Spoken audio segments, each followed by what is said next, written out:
2022 at 7:03 p.m. And for the purposes of the recording, we should all identify ourselves. I'm Tom Boyle.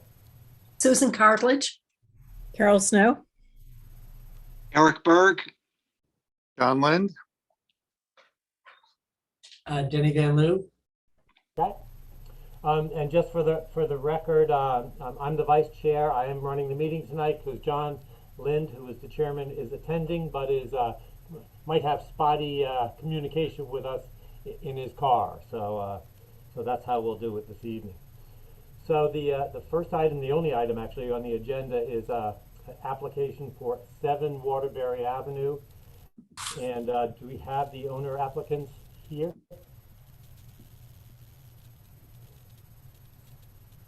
We do.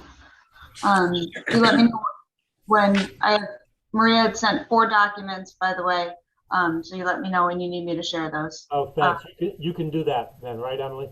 Yep. Wonderful. Thank you. Okay, so I'm letting her in.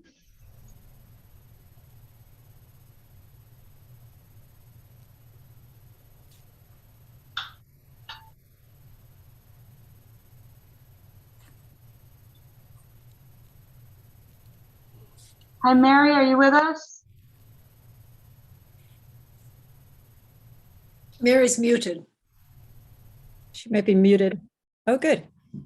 Hello. Sorry about that. No trouble. Thanks for coming. Thank you for having us again. You know, before we start, I wanted to do just a note for the commission, and this has nothing to do with this this item. I know we have to keep minutes now because we don't have a person keeping minutes from the town. So I'd like to assign or perhaps have someone volunteer. I won't be able to do it if I'm running it. So could someone please take some minutes for this meeting, and then they have to be in a particular format that I'm happy to send to you if you just send me the minutes that you have. So can I get a volunteer for that, please? I will do it. Susan, I beat you. Okay. But next time it can be a man. Actually, the first time was a man. I did it. Well, Thank you, Eric. You're doing it for the next meeting, Eric. We can take turns. We're gonna get you again.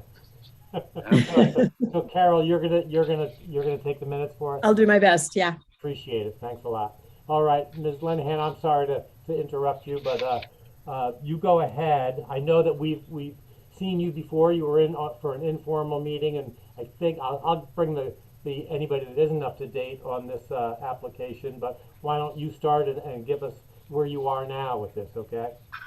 Okay, I'm actually going to defer to Kevin and let him. Okay, so I'll kind of start at the beginning, I guess. So we just recently moved to 7 Waterbury Avenue, and before we were allowed to close on the house, the bank told us we had to have the front part of the roof replaced. So we tried very hard to avoid that and do it afterwards, but they were insistent. So we ended up hiring a local roofing contractor, Experian, to do the roof. They, I think in the morning, dropped off the application, did the roof, and in the afternoon went back and found out it was a historic commission property that had to be, they had to get more permission for than they had. But the roof was already on at that point. So once we moved in at the beginning of November, we kind of found out the process.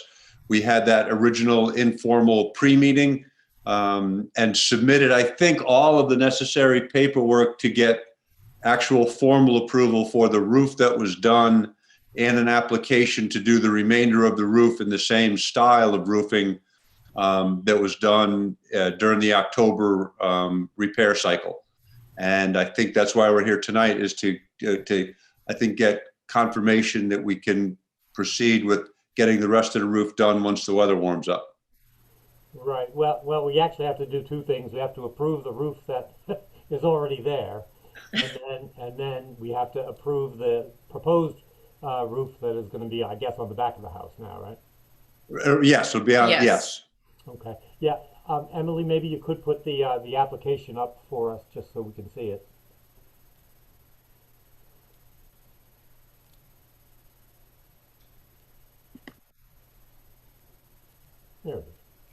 full screen. Thank you. Can everybody see the screen? Ooh, we had it, but now We had it it's, for a minute, and now we have something else. I got lost. There we are. there we are. We're all I got set. it back. So we had a very long discussion about this issue at the informal hearing in I guess it was October, and it really boils down, in my mind anyway, and I really do want everybody to weigh in on this. It's an unfortunate circumstance. There should have been an application before anything was done. There wasn't, and it's not really the applicant's fault since they were unaware that they were even in a historic district. I would put, and I'll bring this up later on, I'm going to put a little bit of not blame. I'm going to put a little bit of issue on the real estate agent in this issue.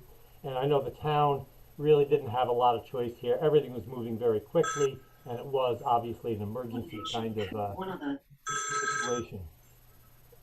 So where we are now is we have a half of a roof put on that needed to be put on an emergency basis so the Leningans could buy this house. And this is a mortgage company's issue, which I completely understand. I'm a real estate appraiser. I do this kind of thing all the time, and I know exactly how this works. Unfortunately, none of that really does impact our decision making in this process. We need a formal application. We didn't get one, so we're kind of in no man's land here.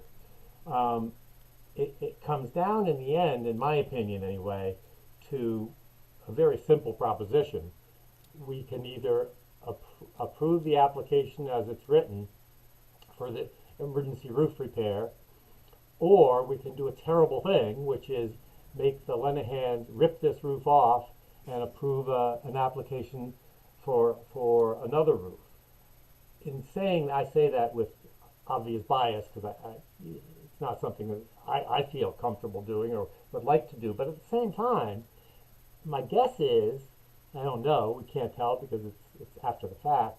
My guess is that none of us would have been terribly impressed with the new roof that actually was put on here, especially since it was a wood shingle roof, was it not? So the front of the roof had an old cedar roof on it. The rest of the roof had been replaced at some time in the past with asphalt shingles. Okay, thank you. Okay, I'd forgotten that. So anyway, that's the kind of issue that we're up against here. So I know that we had this discussion entirely before already, and kind of said, well, we'll have to wait until we get an application, then we have to make a decision. But my my feeling is probably that we're going to, I would probably go forward with approving the application for the emergency roof, but I want to put a big disclaimer in that says I don't want this to be a precedent because it's not a great situation. The only reason that we're in a historic district and that we make regulations and that we make rulings on this is to get an application prior to making this change. And of course, that didn't happen in this case. So I have talked for a long time, and I would like to hear from other members of the commission on this. Well, Tom, we all went through this, and we all, I believe, because of the specific circumstances, I think we all concurred that it is what it is, and that to try to change something after the fact makes no sense. And this last step was just a formality of the application that needed to be done. I mean, to me, that was the issue. I don't think anything has changed since the last discussion. Okay. Anybody else? I agree, but I'm terribly disappointed in the realtor, excuse me, because I know the realtor was fully aware that this property was in the historic district. I just want to go on record as saying that. And, perhaps we need to go back to the realtors again and, discuss it with them. Okay. Carol? Yeah, I agree with everyone, but I'm taking notes because I'm secretary. Well, we have a formal protocol, so it's not like it's not in writing, and maybe just a reaffirmation to send or call attention to the owners of the various local realtors that this is the protocol, and be aware. And if there's any questions, talk to us, maybe formally or informally at one of the next meetings. I think it's as simple as that. Yeah, no, I tend to agree with you. Yeah. Anybody else? I agree. Yeah, I mean, we could make it really an educational kind of situation where really this has to be done. It needs to be in the listing, and it needs to be very well publicized that the home is in a historic district. It's going to come up again and again, and this kind of thing could happen again. And there's going to be a point in time when we just say no, I think. But on this one, I'm certainly not willing to do that. And so we have the front half of the roof re-roofed with asphalt shingles. The back half of the roof, which is visible, I understand, from a public way, you're just replacing what you already have. So that really doesn't even fall into our purview, because you're replacing asphalt shingles with asphalt shingles. So we don't really have to approve that. But certainly we do have to approve the fact that there is a new roof on the front of the house. So I guess we're at the point of getting is there anybody else want to say anything about this? Tom, if I could just make a quick remark, can you hear me? Sure. Yeah, so I mean, I think to the point about the realtor, I feel the realtor, I don't want to say negligent because that's too strong a word, but they did not exercise their complete duty of care. So is it possible that the commission could send a note in some way, an admonishment to this realtor and to the realty office, so that they're kind of put on notice? And the other thing I would say, I live in this historic district, is that we had intended to put signage up when it became a historic district. We ran out of money. And one of the things that I take away from this, not yet a member of this group formally, is that we really should go back and revisit that. And that doesn't excuse the realtor's negligence with the small n, not legal negligence, but certainly that might have helped the situation. Totally agree. All right, so I guess what we need is anybody else have anything they want to add? So what we need is a motion to approve the application for the roof that's already there. And I can make that motion. I would move to approve the existing asphalt shingle roof, and that's really all we have to do, because the rear roof doesn't need an application. It's just a replacement of what's already there. Second. All in favor of approving this application? Aye. Aye. Aye. Any opposed? Nope. John, are you still with us? Nope. Okay. But we have a quorum. We have 4, so we're good. And you are approved. And certainly, when the weather gets better, get that rear roof on there. All right. Thank you very much. We Thank you, appreciate everyone. your patience and help. Absolutely, no problem. If you make any other changes, please do put an application. Do them in advance. Now we know. Thank you so much. Thank you. Thank you. Aye. Okay, that is actually the only item that we had on the agenda. I guess. Yeah. We don't have any minutes. Is that correct? No, it's not. I think we should. You know, I looked on the town website. I did not see minutes for the December 28th meeting. Okay. I have yet to write those. I need to do that. Oh, okay, that's fine. So you're back, John.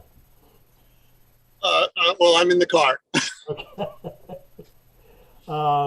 Any other any new business? Anything anybody else wants to discuss now before we close up shop?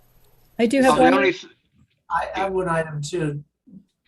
that's important, I think, for the Old Elm Street is that just came from the Historical Society board meeting.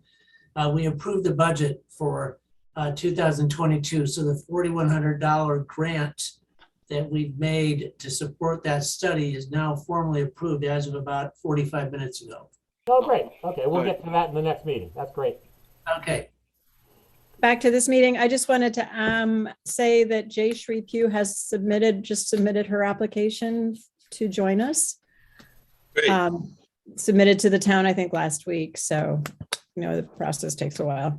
Yeah, no, that's terrific. Then we will be, we'll have a full complement then of 8 members, which is terrific. And another member who is both an architect and a member of an existing district. So that's a twofer. That's great. Any other new business that we need? Nope. I had one thing I wanted to bring up, and I got Lauren had forwarded me 2 emails, one on Friday afternoon and one this afternoon from Tom Daly. I don't know Tom Daly, and I don't know where he lives. Does anyone know Tom Daly? I don't know him offhand. I tried to look it up on Vision to see if I could find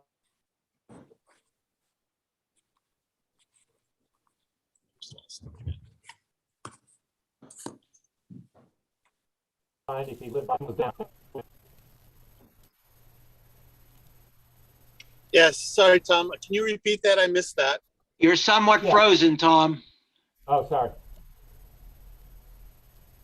Yeah, so I was trying to look up Mr. Daly, and I could not find anything, and the vision appraisal's down, which would be my first option for that. So the answer to the question, John, is I don't know. Okay.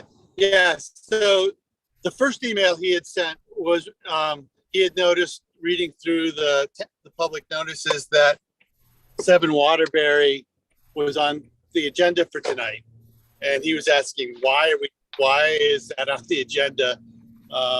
It's not part of the historic district, the Green Historic District.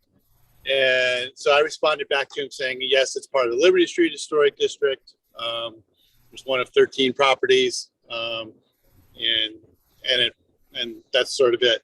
I also said that we are in the process of updating the regulations and guidelines with a few changes that we've talked about in the past.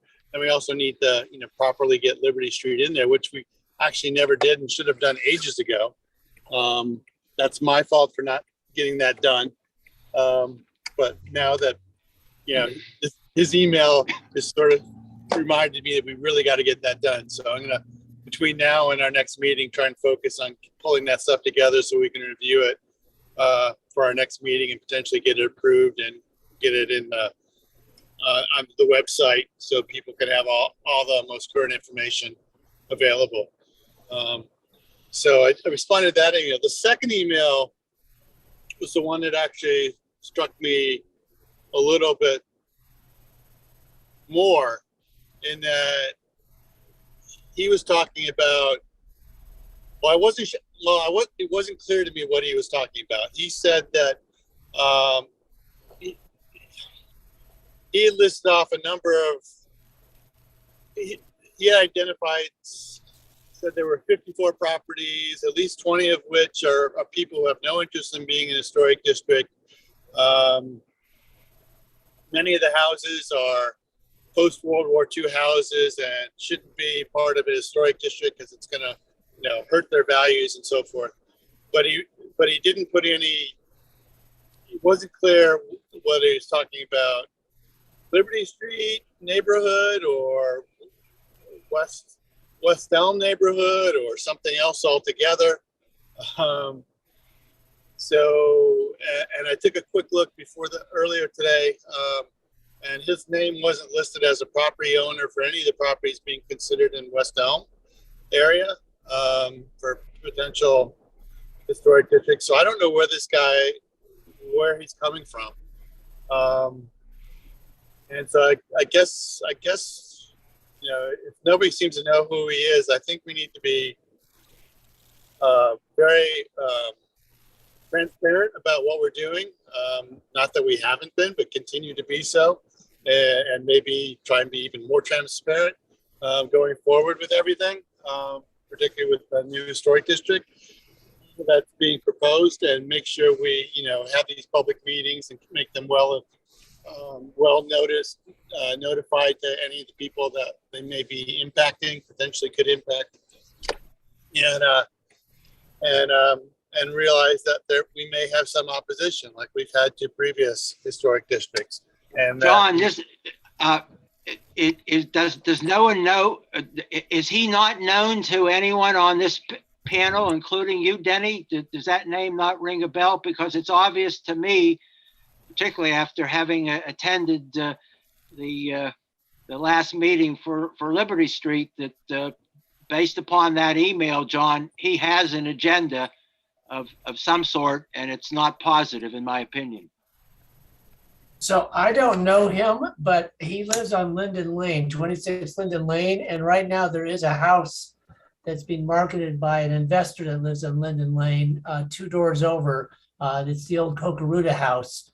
And we know about that because I went to the meetings there of the Historic District Commission. But he definitely has got an agenda. And this does sound very similar to some people that were in opposition on Liberty Street, which were taken out. Of the 13 voted for it. There were 30 houses taken out because there's 43 on Liberty Street. So he may be mixing the facts, his own set of facts. Yeah, that was kind of what I was wondering, because there wasn't a lot of specificity. He didn't say where, he didn't say which properties, he just sort of, some random information. And so I responded back, clarifying that 7 Waterbury is in the existing Liberty Street. There's no plans at present to expand that. And we are considering something on the west side of town. Could he please clarify his comments further? Is kind of how I responded to that. So we'll see, what if he responds at all to that. But it's a heads up that, maybe there'll be some issues as we keep moving forward. But Thanks. But he physically lives though in the Liberty Street area. Is that what, Denny? Is that what you said? I looked him up on. I just looked him up on Google, and it says he lives on Linden Lane, which is off of Middle Beach and East Wharf Road. But there is an investment group on Linden Lane that actually has the Cocaruda house here on Liberty Street that they're trying to sell, and they've actually. Well, I don't want to be critical, but anybody that's a builder has gone through there. They've done a very kind of quick improvement on it to try to make a profit. So okay, I don't know. That house is not. Is it in historic? Is the Cocaruda house in? I think the Cocaruda house is in the historic district. I don't know if they went for an application here or not. Yeah. It is, and we actually heard a little bit about that renovation. Okay, I missed that. I don't mean to hijack the meeting. I need to get caught up on these things as I come on board so that I'm clued up. yeah. So, Couple things. Go ahead, John. I'm sorry. yeah. So Carol, is that the house that we talked about a little bit of roofing and some patio work? And the Lighting, door, yes. the front door. Yep. Oh, Yeah. okay. Okay, so they weren't doing anything major on the exterior. I don't know what they did on the interior, because that it doesn't fall into our purview of what we. Yeah. And that house is owned by this investment group that's on Linden Lane. And I'm just being circumstantial. Tom Daly lives on Linden Lane next door to this investment group. So I don't know if that's a coincidence or not. I'm just pointing that out. Okay. All right. Well, it'll be interesting to see what sort of response we get from Tom, the emails I sent Tom Daly, whether he clarifies, his concerns and about what area he's talking about. Because anyway. we approved the work he wanted to do. That wasn't Mr. Daly though. Oh, that No. wasn't Mr. Daly. Okay. It wasn't Yeah, Mr. Daly. that wasn't Mr. Daly. I Okay, don't right. know his name offhand, but it was a different gentleman. Yeah. Uh, But John, it would be great to get the properties listed for Liberty Street on the website. That would be great. Yeah. We should have done that eons ago, and for whatever reason, it didn't happen. Yeah, we're gonna get there now. Yeah, And that property is not, or is in the 13 houses. It's not. It is. It is. Oh, it It's is. houses. Number 7's in the 13 houses. Number 7 that the Lenahans bought, actually, the Copelands were one of the big supporters of the historic district, which is a Right. little ironic that the realtor missed that. yeah,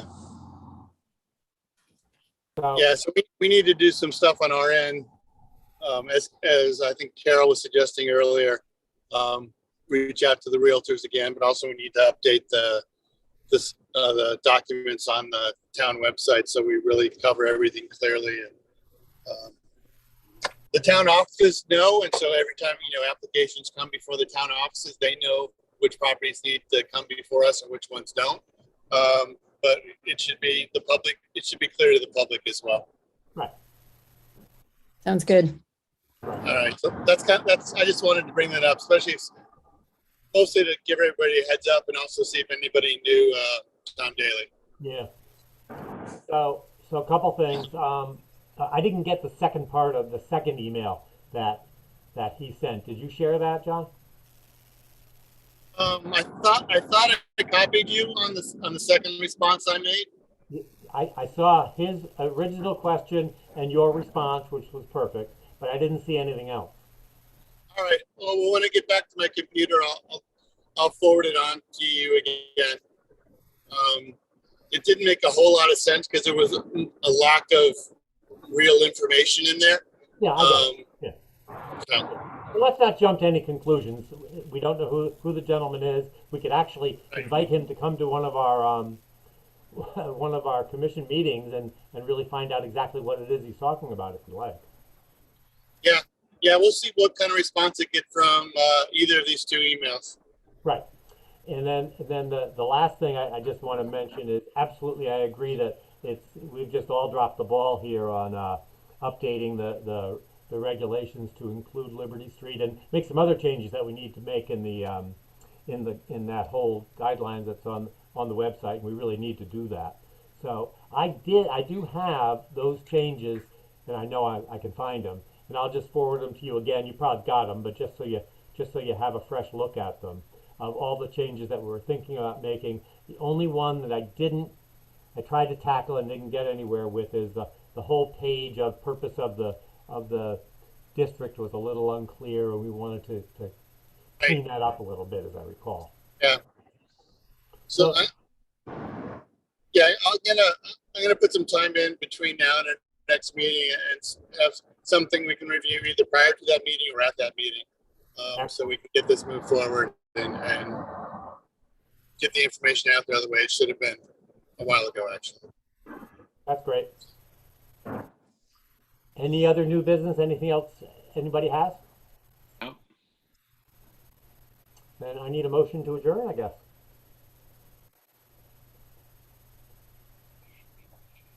I move we adjourn. Second.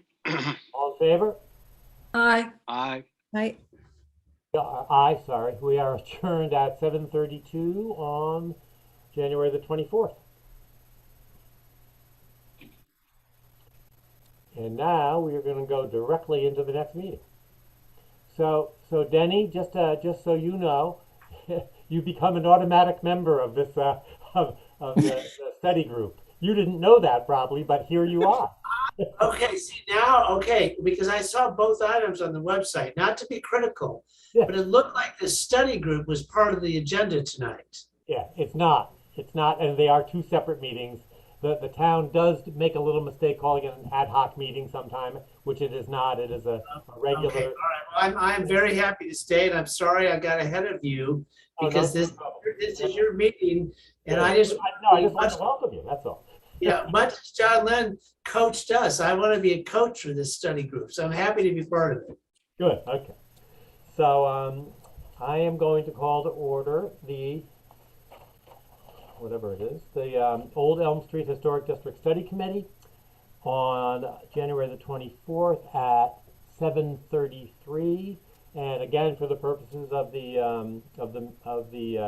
recording, we're going to all identify ourselves. I'm Tom Boyle, and I am the chair of this group. Eric Susan, Berg, Susan Cartledge, Carol Snow, Denny Van Loo. John Lind? Oh, he's still with us. Great. Okay. So this again is just a continuing kind of me. Oh, Eric, I'm going to ask you to take minutes again if you don't mind. oh, I'm already doing it. Oh, you're going to do it for this one too? Excellent. I'm happy to. Okay. Wonderful. I'm on a roll. Eric, you're off the hook. thank you, Carol. Next time, Eric. So we're just going to go down these in order, and the first person who is needs to talk is the most important thing we have going. Is the funding from SHPO. Carol, any new news? The only new news is that Aaron Mannix has, I think, put it back on a front burner and is finalizing it to submit it to our first select woman, Peggy Lyons, so she can sign it and send it off to the state. Good. But it's not there yet. No, I get it. This stuff always takes longer than you want it to. It takes forever. Yeah, I'm not in the least bit surprised, but we're moving forward every time. So, But it's moving forward. that's the important thing. In relation to that, Denny, that's that interesting news that you just gave us. Yeah. The Historical Society. Yeah, so I'm sure everyone knew that. So Tom came to our meeting in late September to the executive committee of the Historical Society. I'm not on the executive committee. I'm a chair of the preservation committee. I'm Carol's successor, but I was invited to this meeting because of the topic. And he gave a great presentation. He showed us the maps. He talked about the campaign of education, talked about the strategies that they used, explained everything he's explained to you about how the demographic composition is different than our neighborhood. There's some, but different. And so he made a funding request. There was a little back and forth on that, and we came up with $4,500. Jim Madison confirmed tonight at our board meeting, and it was voted on and approved that money is in the budget. I did not inquire as to when we would send you the check or how we would do that, but I think SHPO should know that the Historical Society is supporting this. And certainly, I'll say now, as part of this group, not as part of the MHS board, if for some reason there's a shortfall, the thinking of the Historical Society very simply was we wanted to see some other commitment, either from people in this district, maybe people writing a check for $50 or $100, or a commitment from SHPO. And it wasn't so much about the money, it was more, did not want to fund the whole thing, which is, I think, Tom, I'm not speaking for you, but I think, we could afford to do that, but we wanted to see some commitment because in our historic district, we had a combination of funding. So the 4,500 is firm. And if for some reason there's still an issue, Tom, I think you could come back to the Historical Society, but we wanted to see an effort made. And I know you're making efforts, but now I'm part of the committee, make an effort. And that's what the board of the Historical Society was looking for. So that's a quick summary. Yeah, no, that's terrific. That's very good news. I mean, we knew it was there, but now it's formalized. Yeah. So that's very happy for us. We are not making, and will not until we hear from SHPO, any true funding requests from the members of the proposed district, but we certainly can at some point in the future. I'm not saying you should. I'm just saying we want to see another. I'm talking about the Historical Society. We want to see another funding source besides just the Historical Society. It doesn't need to be the residents, but we wanted to see some other source. That was our thinking. Yeah, I get Danny, it. that's the purpose of the application that Carol has worked on. We are now a certified historic district, and hopefully the funds will come out of that particular pocket. Certified local government, right? Yeah. And yeah, Denny, we did include that the Historical Society had agreed to contribute, and I think that strengthens the grant as well. That's fabulous. Yeah, yeah. Denny, I will. I'm going to be happy. I'll send you tons of emails in the next week or so, just so you can see some of the stuff that we have that you probably haven't seen so far. So Yeah, and I asked Tom a lot of questions. Took it very good naturedly because he knew they were genuine questions, but thank you for listening to all my questions. absolutely. I do have to give one person credit for that agreement for funding from the Historical Society. The vice president, or then the vice president of the Historical Society, I think, I was not in the room, so I don't know, but I think made a very impassioned argument, and she happens to be the Yeah, person. she'll remain nameless, but yes, she did. So I was very happy to have that happen too. Okay, so we're moving along with that. The next thing is and we talked about this last time. I did contact James Sexton informally and said that and told him exactly where we were, with our funding, and that we did intend actually to award that to him, and I told him to keep it between he and us because I haven't yet mentioned that to the other two experts who have applied. But I really wanted to get him kind of to get that some time set aside to know that this is coming up as we discussed. So he was very happy to hear that, and he said he was busy, but he was more than happy to put that time aside to do it. So that's good news. So we'll have, as soon as we get the funding in place, we will have James Sexton will be the one. He was the least expensive bid, and we know that he has the experience to do this in this town because he's done it already for us. So that's good news.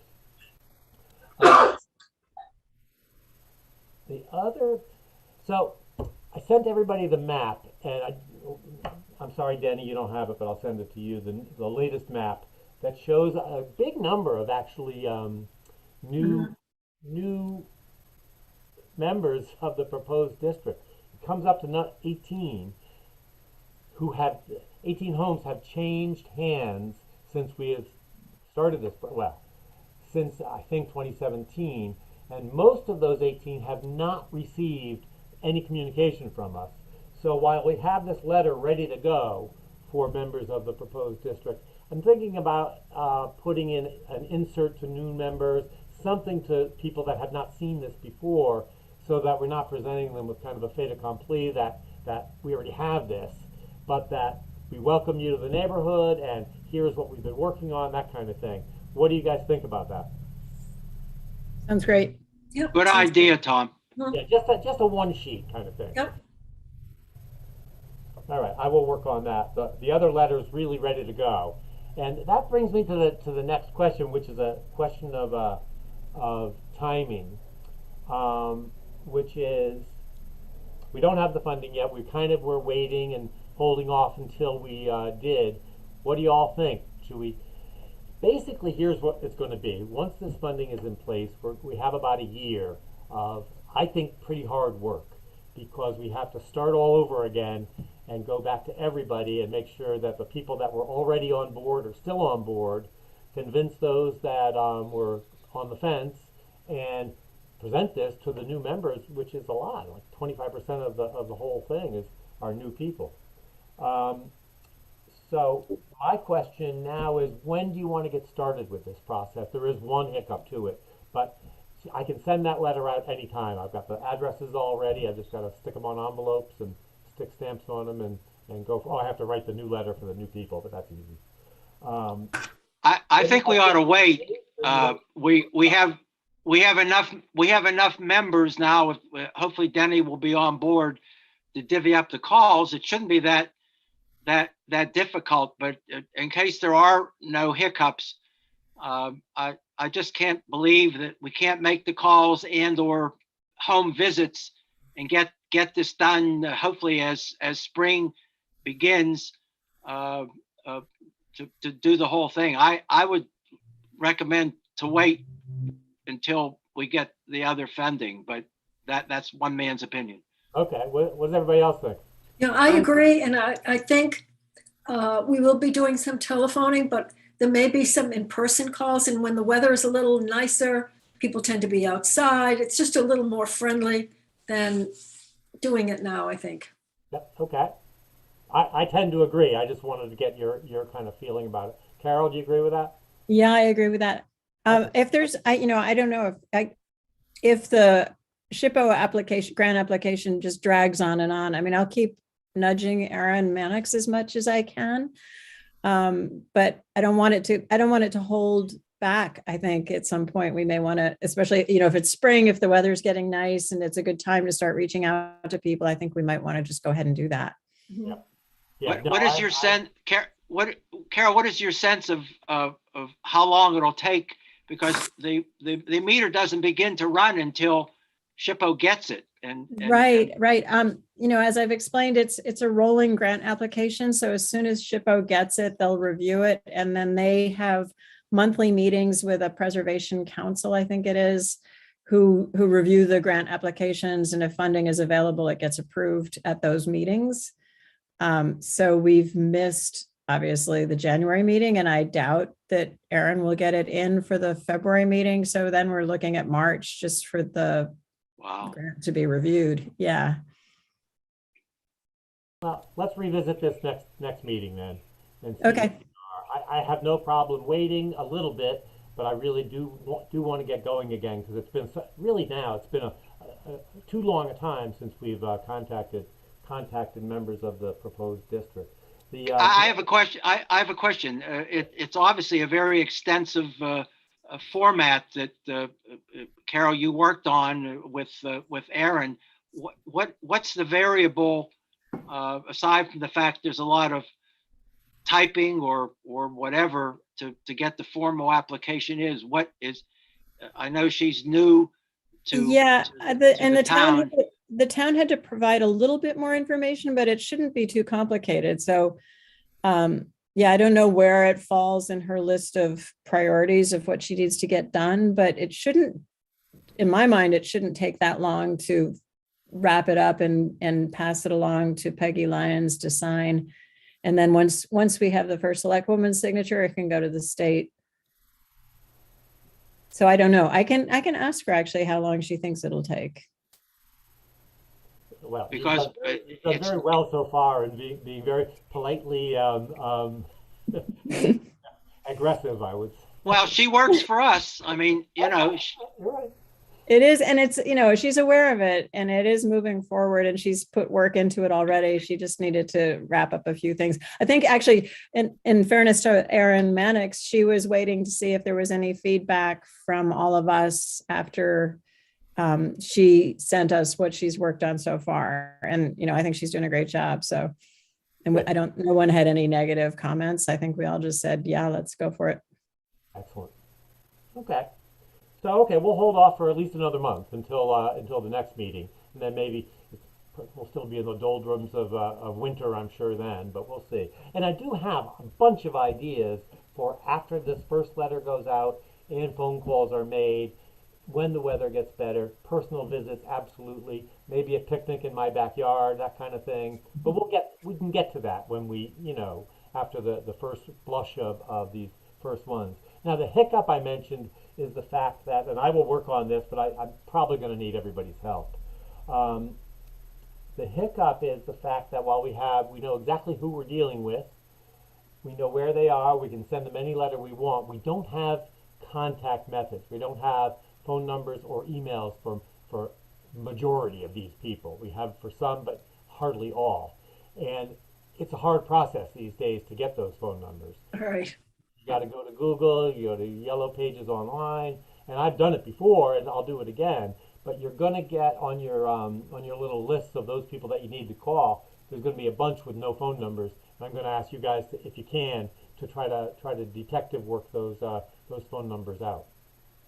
So that's the hiccup. That if I sent the list tomorrow, Tom, it might be if those numbers are very difficult with cell numbers and so forth. It may be very well. You and I personally visited.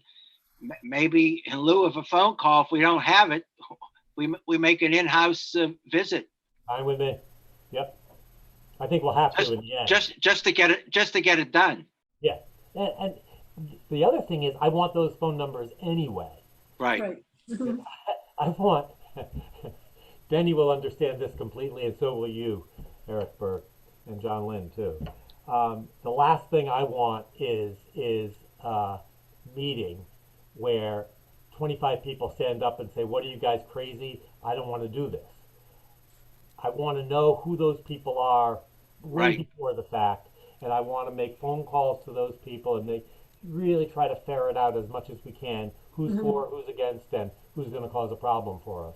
We have 50, I think it's 52 homes now total. If it ends up at 25 homes, that's okay with me. But I mean, I want all 52, obviously, but I don't want to have a big problem at the end, you know. So we need a long way of saying we need contact numbers for these people so we can call them even before the big public meeting that happens at the end, you know. You're absolutely right. I think most of us were at that final Liberty Street meeting, and I think we want to avoid that. That was just awful. My wife says she will never chair a committee ever again. Can't blame her on that one. Okay, so you've got, I did email, I was supposed to attach to the agenda the latest a list of all the members in the district, and I was told immediately you can't put all that personal information in a public way, so I got it. But I did email it to everybody. It's in an Excel spreadsheet. It might be hard to read. If anybody has trouble, let me know. I can print out hard copies if you need, and it's no trouble at all. So that it is up to date now. It's as accurate as I can make it, and hopefully that's everything we need. But the contact info is going to be the hard one, the phone numbers and so forth. But we'll just keep working on that. I have a question. The original, you sent out a listing a meeting or two ago. The new spreadsheet is different than that one, Tom? Yes. Okay, thank Yeah. you. Many changes were made actually, because I went through it very carefully, not only for the addresses and the names and so forth, but for the status. In other words, strongly supporting, not so much, no's, so forth. There are two properties that we have as no that I've kept them on the list, just because maybe they'll change their minds. You know, I don't know. And then there's another one, Unitarian Universalist Church is actually off the list entirely now. But I still may be contacting them just to see if they're still off, you know, in that same frame of mind or not. We'll see, you know. But as I've mentioned before, several of the new owners have replaced owners who were not in favor of our district. So that was actually very good news, you know. So we have a fresh shot at a couple houses. Where was I? Yeah, so you got the map, you've got the inventory, and the map that you have is the map, and the inventory, the contact list of all the new members is the most latest, and it was updated as recently as a week ago. So that's all I've got for this meeting. Anybody else have anything? No. Okay. I will move that we adjourn this meeting then. I have a question, because I was thinking about potentially using it. Do you know exactly how many homes are in Guilford's historic district? Carol, anybody else? Tom? Ooh, I don't know. We could find out. Because I kind of remember 400 plus Yeah, from it's huge. a number of meetings ago, a couple years ago, actually. But just to have that as kind of a selling point when we're talking to people that, you know, Guilford has been in business a lot longer and they've got a very extensive program. This would be our third district, and we want to try to keep pace or something like that. So no, I think it's a great selling point. I agree. Yeah, sorry, I'm on mute. No, you're I'm not. not. The one thing that we ended up doing, which I'd be happy, first of all, to go out and talk to people. But SHPO had done a lot of studies, and I'm happy to take an action around what happens to values in historic districts. And also there was some national studies on that. And one of the things that we ended up doing was we took a look at all the values in our neighborhood and what what would happen in an up market, what would happen in a down market, that you were better off economically. And so depending on who we were talking to, if it was someone that's really worried about loss of value because of loss of control, perceived loss of control, we would hit the value argument. If it was someone that was more concerned about, wanting to keep the neighborhood aesthetic, we'd talk more about the historic issues. And so as we got to know neighbors better, we would target our messages. And just like Tom said, if somebody was a no-go, we just stayed away from them. And actually, we said very early on in some difficult properties, despite that meeting, you're out of the district. We're not going, you're out. Because the whole notion, as I understand it, is that you want people to want to be in the district. And you're not trying to force anybody. Yes, there's the voting mechanism, so you can vote people in that don't want to be in, but you really shouldn't do that. So you really want to get most of the people that are in the proposed district want to be in it. Totally Yes, agree. I So Tom, agree. I'm glad you got a list of who you think, or when last time you did the poll, because we did that. I called it a heat, because I'm an engineer too. I called it a heat map. We had our heat map and we knew where our red zones were. And this guy we were talking about earlier tonight, he sounds like he's a red zone guy. And these were like radioactive people, and you just had to stay away from them. We just call them no's. Yes, absolutely. And we're going to continue on down that path where if someone is adamantly opposed or just simply can't be convinced, then we're going to find a way to make this district work without them. So that's our call. Eric, I think that's a very good point, actually. Two good points. One, how many homes are in the Guilford districts? And that should be a knowable number. I can look that up too. And then two, Denny's point about the value issue that I have pretty much stayed away from.